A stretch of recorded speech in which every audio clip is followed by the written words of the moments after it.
Hey guys, we are back with another week of the glorious Katekyo Hitman REBORN, and I know this week seen kind of what happened to the videos, especially last week with what happened, bro. Last week with the Jujutsu is Juju Thursday, but I was supposed to do a video for Katekyo last week, and quite honestly, I did not have the time after that. So I'm going to try my best, and I can't be doing this to my favorite series. I honestly can't. I can't be pushing it to the wayside like that. But I might end up changing the schedule, since I did drop one of my summer season shows that's on Tuesdays. So Katekyo may be pushed to a Tuesday, so earlier in the week. Okay, so it went from Fridays to probably 2 times Thursdays, which don't really work out, and I'm only doing it like really on a Thursday right now because the break that we have for the next 2 weeks. And then come the last week of August, that's when I'll do it from Tuesdays from now on, unless said otherwise. Okay, so from what we last remember in chapter 112 of Katekyo Hitman REBORN, they basically had it where they focused on what was happening in Italy, and also by the ending of it. So we know Imitsu went back to Italy and he managed to find the 9th, but the 9th looked very weird. He did not look like himself, and I'm saying that in the sense of we only know so much just only based off of a picture. That's our only guideline so far for the 9th. Okay, the same picture that Reborn showed Suna a couple of chapters ago when they were still training. Okay, of course every day they're training, but there was a particular moment where he was showing, this is the person that that appointed you and wanted you, who sent me to come teach you, raise you up to be the next potential boss of the Mongolia. Obviously looking like a sweet old grandpa despite being a mafia leader. And then in chapter 112 we see where he looks cynical, okay, very ominous, and even Imitsu is kind of wary about that, but still, because he is under legal obligation under the 9th that is his boss, he still shows his respect, mafia style, kissing the hand to show loyalty and respect to the person on top, right? But what was most surprising, I know it shocked a lot of people, particularly those who are new to the series, whether you watch the anime or the manga, vice versa, it doesn't matter, is that by the ending of chapter 112, we had it where Ken and Chikusa first made their appearance in over, I would say, over 30 chapters, okay, after the Kyoko arc. They were with Mukuro, right? So once you saw them, you definitely knew Mukuro was around, because somehow, some way, all 3 of them escaped the Vendis. They captured them after the end of the Kyoko arc, and now you see them wandering the streets looking for like fruits and gum. And then Suna, seeing them, he faints because he's in total shock, because he couldn't believe that, hold on, the same people that were trying to kill me not too long ago are here before me, and I thought they got arrested. Okay, and the Vendis is no joke, that even Reborn says we are not to interfere with them at all. They are the law of the mafia, right? So continue with now chapter 113.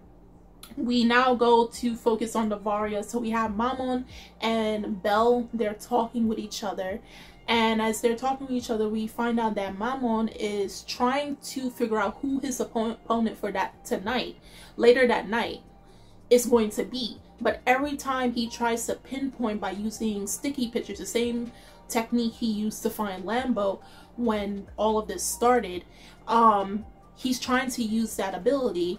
And every time he does, it just comes up on the paper. And remember, his sticky picture is using his snot to track a person. I know, disgusting, but because he's an Arcambaleno, it looks cute. Okay, it comes up as CD, and you don't know why. And then he has a feeling that the person somehow feels or knows that he's trying to track them, so they're thwarting his ways of connecting with them to find exactly where their location is. Of course, knowing that, you know, Mukuro, right, is the Mist Guardian, because it's the Battle of the Mist that's going to happen starting in this chapter.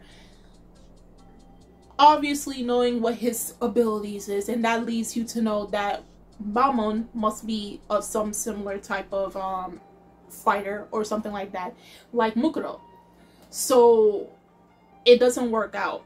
And as they're talking, they get to the point, and it makes you realize like the type of relationship the Varia members have amongst each other. Like, they will respect each other in terms of their strength, but at the same time they won't hesitate to actually fight and or, you know, end each other, as we clearly saw from the very first fight, Lucario versus Ryohei. When Lucario lost, right, he was panicking. He's like, no, wait, I can fight. And then he got shot in the back by Gola Mosca, okay, the big one with the mask on, the big guy with the mask on.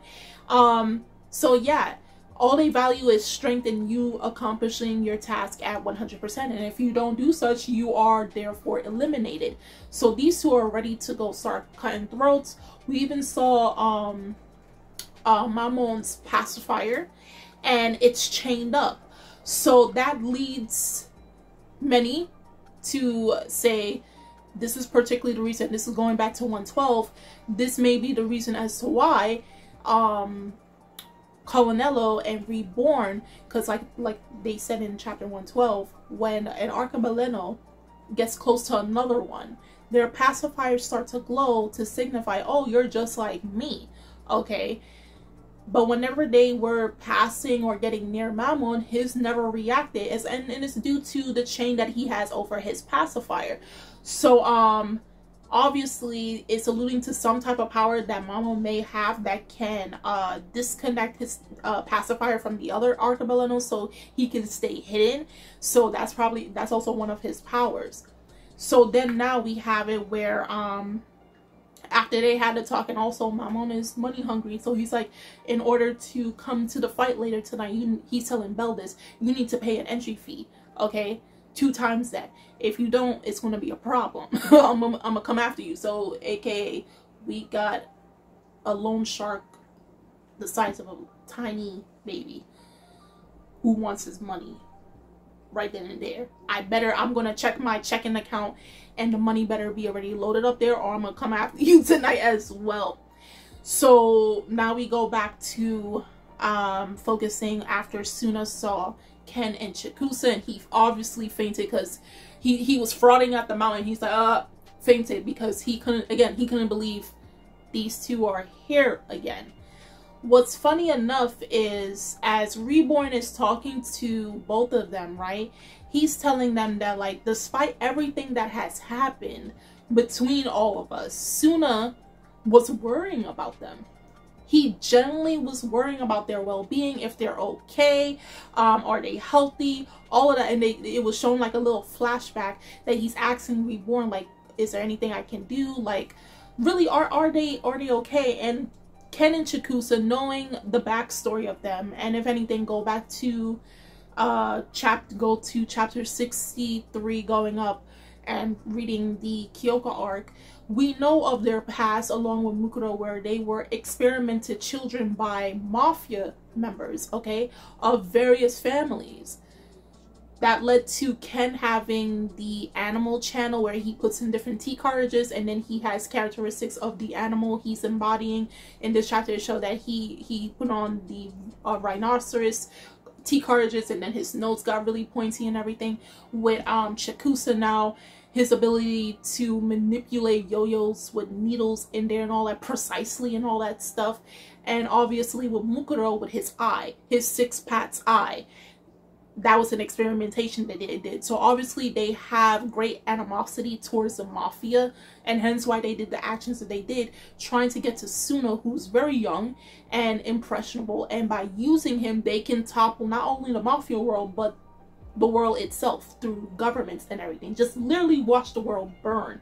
So to hear from Reborn that an currently unconscious Suna was worried about their well-being despite all the horrendous things that they did, from beating up several students in their school to his friends to nearly ending their lives during that altercation.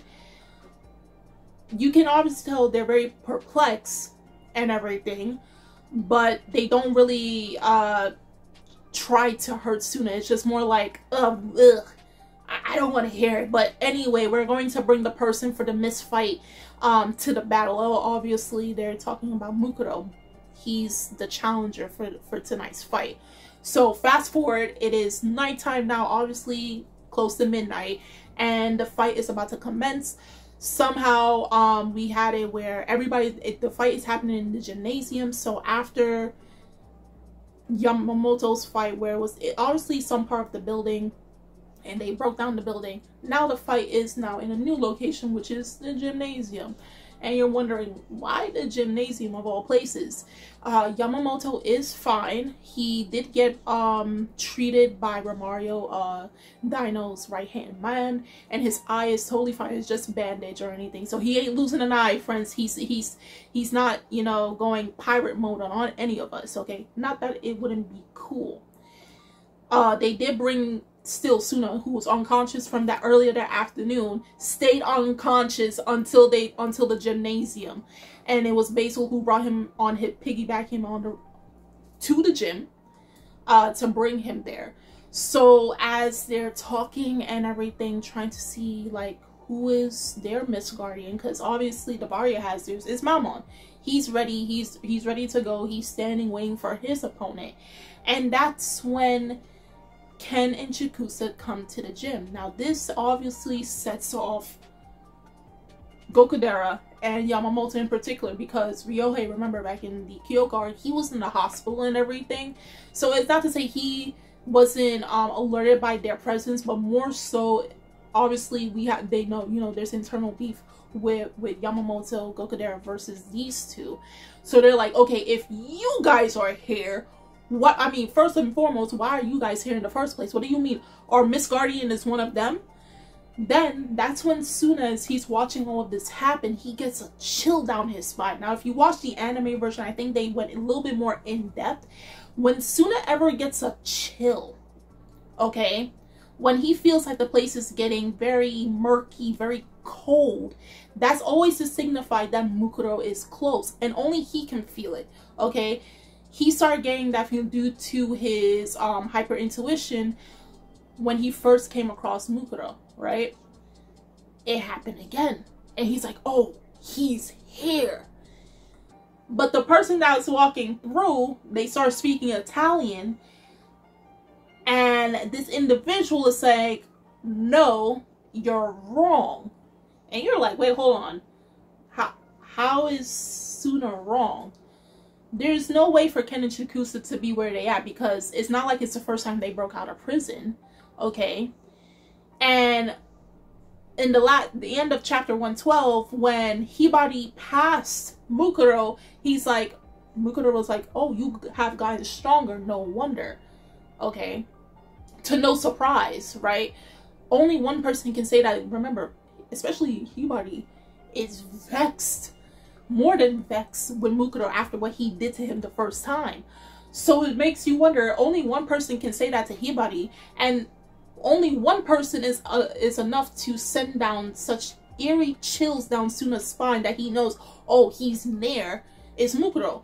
So this individual coming in saying, no, you're wrong, my name, and they said it in Italian, my name is Chrome Dokuro. And then it ends off on that chapter. It ends the chapter like that, okay?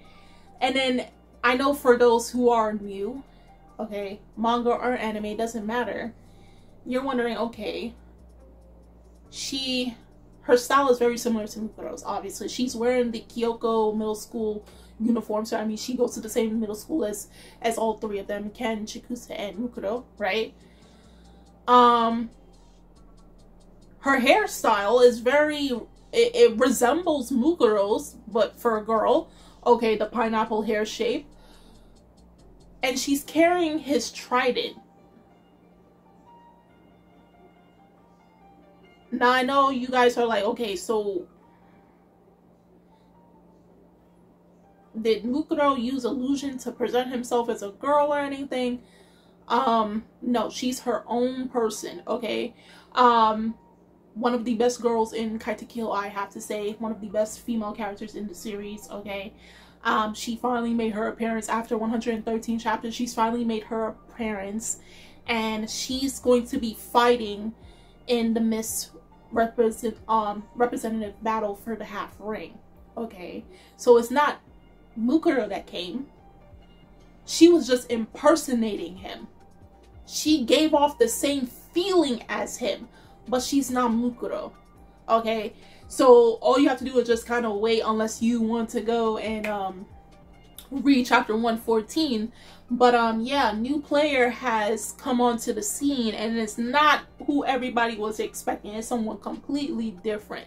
But I can tell you this, if you can tell by the trident and tell by the hair, there's obviously some connection between her and Mukuro, which they will explain in the upcoming chapters. So guys, do tell me in the comment section below on how you felt about chapter 113 of Katekyo Hitman REBORN. Oh, I forgot to mention, my god, in the chapter, while Imitsu is talking to the ninth, obviously again, he's acting very weird, right? As they're talking about, like, you know, obviously this whole fight and how originally the ninth was never the type of person to pick people due to how strong they are, right? So right then and there, that tells you the ninth that Imitsu knows, because remember, Imitsu is the advisor, and if push comes to shove, he's basically second in command. He's the vice president, okay? He knows immediately something is very off about the ninth. For him to go to such lengths for such a battle, he never evaluates and takes a person in due to their strengths. I mean, that's an added on, but he goes beyond that, okay? And obviously when they chose Suna to be the next head, the 10th generation head of the Vongola, they both agreed on it initially, but then now the ninth turned around and said, no, I'm going to put my son in, and in order to see who's best fit for the Vongola, they're going to battle to the death. So, and then remember when they talked about his illness in chapter 112, now he's saying, oh, well, you know what, all of a sudden I don't feel the illness in my legs anymore. He stands up, you know, and obviously for Imitsu, a lot of red flags are blaring, they're going off, and then he's like, you know, you're doing too much. Then the knight takes out a gun, and he's like, so I'm gonna have to take you out because you can't get in the way of what's happening. And he takes a shot, and then obviously you saw blood in the next panel. Does that mean the ninth, Vongola ninth, shot Imitsu, shot Suna's dad, and killed him? After everything he did to get back to Italy to go protect this man, he shot his own right-hand man. He shot the person who upheld the legacy of the Vongola, the person who he trusts the most. He shot him. And obviously this happened before they revealed Chrome. So yeah, I forgot to add that in. So with all of that being said, with the reveal of Chrome Dokuro, who's taking place of Mukuro Rokuro, with, you know, obviously Ken and Chikusa back in Japan. Somehow they escaped the Vendis. And the ninth not being who we think he is. And that's why I said, going back to that picture that Reborn showed Suna, very different people. He shot Imitsu. So what the heck is really going on? And the fact that the reason why Mamon could never get find the person who's supposed to challenge also may be due to Chrome and whatever her abilities is, which more likely, if she is Mukuro's replacement, we can probably understand what her capabilities is. So yeah, guys, do tell me how you felt about chapter 113 of Katekyo Hitman REBORN. Once again, leave your comments down below so I can read them. The links are in the description box so you guys could read, you guys can check them out. And I'm Kimmy Chan of Anime Legends, and I will see you guys later. Bye.